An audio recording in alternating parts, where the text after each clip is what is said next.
understand what people are talking about. And I think that neither side is a fool.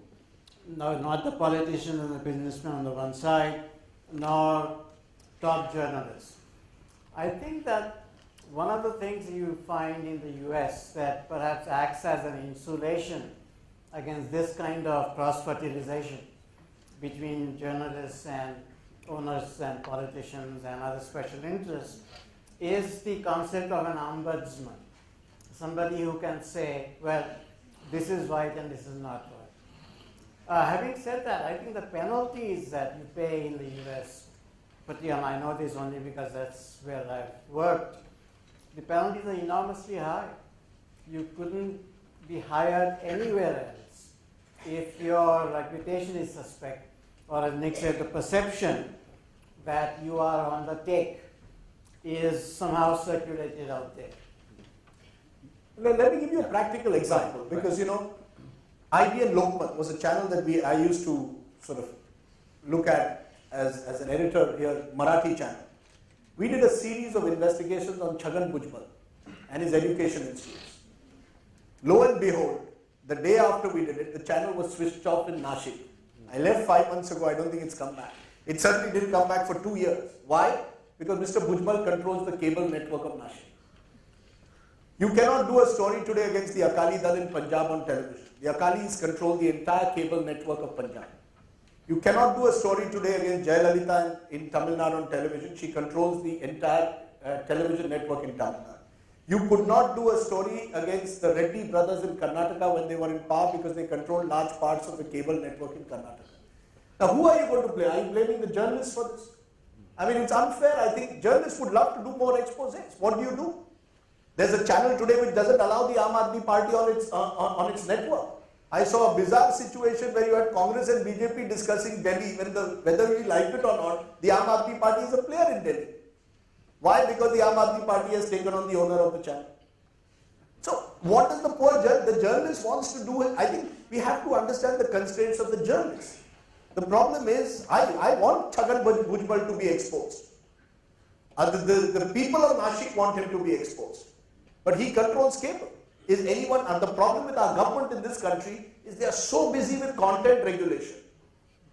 Are you showing skimpy skirts and all this rubbish? You've got a home minister in the state who was worried about bar dancers and all. He should have been worried about this. The only time when the previous INP minister Ambika Soni woke up to what was happening in Punjab is when she went to Ludhiana and suddenly found her press conference blanked out. I said, ma'am, for 2 years we have been telling you that the Akalis do not allow us to carry any stories against them. You didn't do a thing. Now because your press conference is not carried, suddenly you are worried. How do I find a way in which we prevent cable monopolies? We have monopolies in this country. We have monopolies in cable. We have monopolies in media, in print. We have monopolies on television now. What are you going to do? I'll give you one more practical example. A regional channel, which was again part of the old network that I had, is run by someone who I would call little more than a blackmailer. That individual. He's an editor, but he's basically a blackmailer. Tata's comes to me and says, we want to do a sponsored program with you, but we have to tell you about this one individual. I said, what happened? He says the man wants 10 crores of advertising from Tata Steel. He says, if you don't give me the advertising, I'm going to run a series of stories on my channel about how Tata is polluting the rivers behind Jamshedpur. It was open, direct. And that's what happens in most regional channels today because their business model is based on this quasi-blackmailing. What else is it? Now, who's going to control it? I don't have an Ofcom-like regulator to go to. So, and if I'm an independent journalist, either I leave the job, as some of us have done, or we continue to simply swim along. And nobody wants to raise the red flag in this country. And journalists, we have no powers. What are our powers today? We have no, even if we wanted in this audience to say that the emperor has no clothes, what do? Who's going to come and stand up for me? Because the editor of that channel has actually been elevated. The one who's blackmailing people, who's blackmailing the Tatas, I believe, has now been elevated by that network. While the person who was taking on Chhagan Bhujbal was sacked by that same network. And this is what this country's journalism is about. And not one editor in this country will raise his or her voice against this. So what are we talking about? Which raises a question. Right. If all of this is happening, then why bother? why would I get into journalism? Why don't I become an astronaut or an Olympic athlete, which is a bit impossible for me at this age.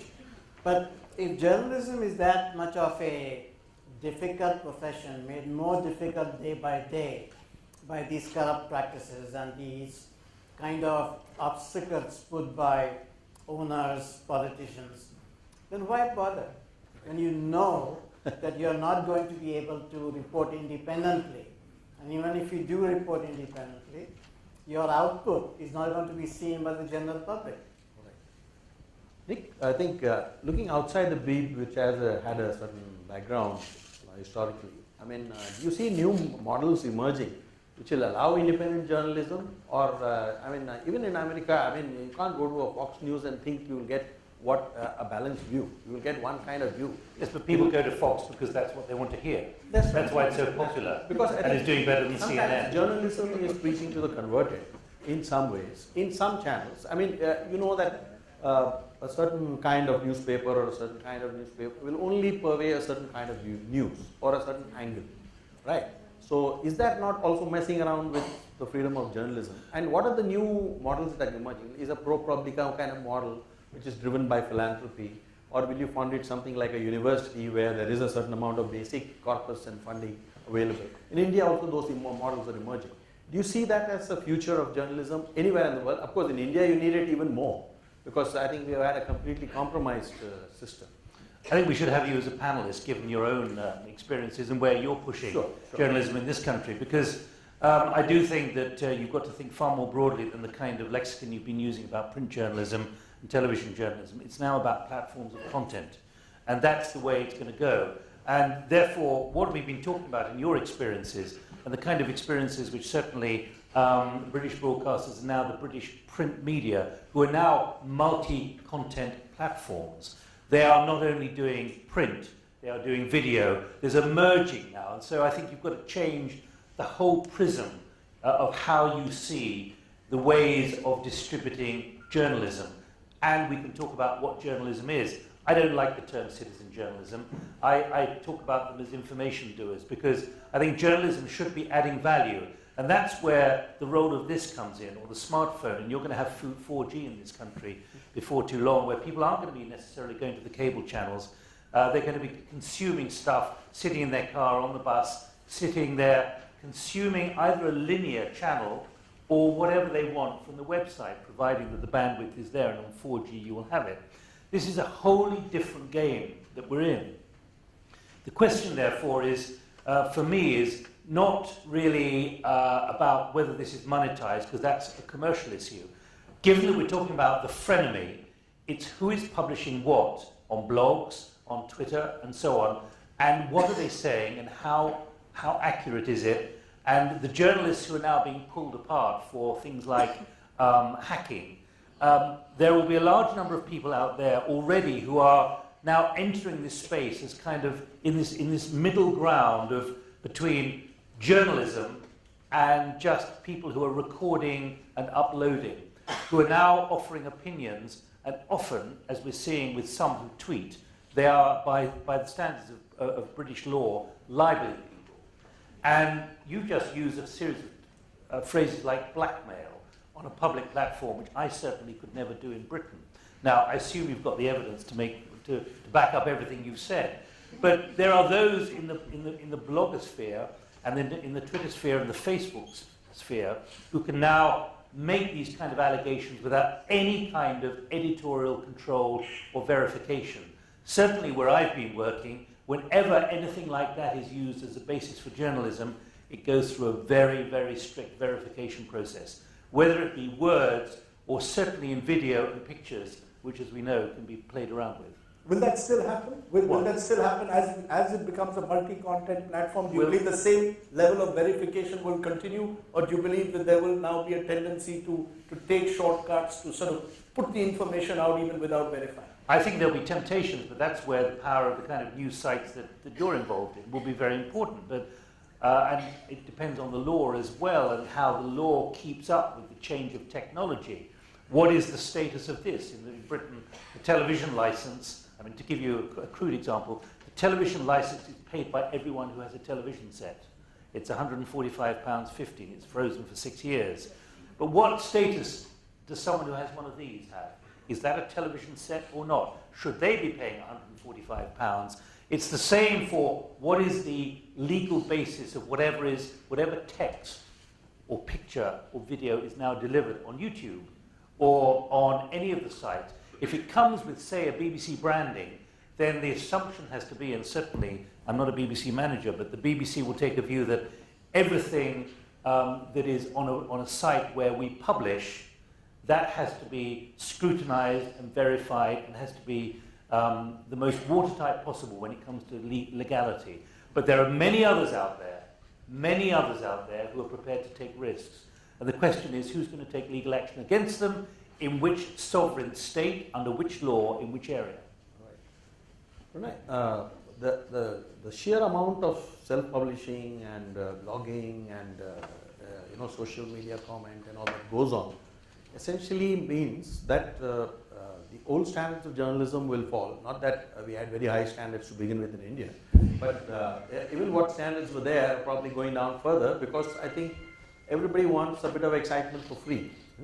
So I think just like you get the kind of politicians you deserve, similarly are we getting the kind of journalism we deserve, because we don't want to pay anything for anything. Well, I don't want to get into semantics here. Right. It all depends on what you mean by journalism. Is journalism simply the act of picking up a pen or a microphone and a pad or a video camera and then declare yourself a journalist? I think the basic problem is that journalism, to me, is storytelling. And I don't mean storytelling in the fictional sense. Stories in the sense that whether it's political exposés or anything else, or international affairs, which Nick's been covering, that art of storytelling needs to be preserved. And if that art of storytelling is somehow compromised or corrupted, I think that what the consumer gets at the end of the day or at the end of the hour is going to be seriously tainted. Right. And how do you prevent all of that? Well, maybe it's too late. How do you tell big business houses not to interfere? How do you tell whoever, the government, not to put its fingers into the journalistic part?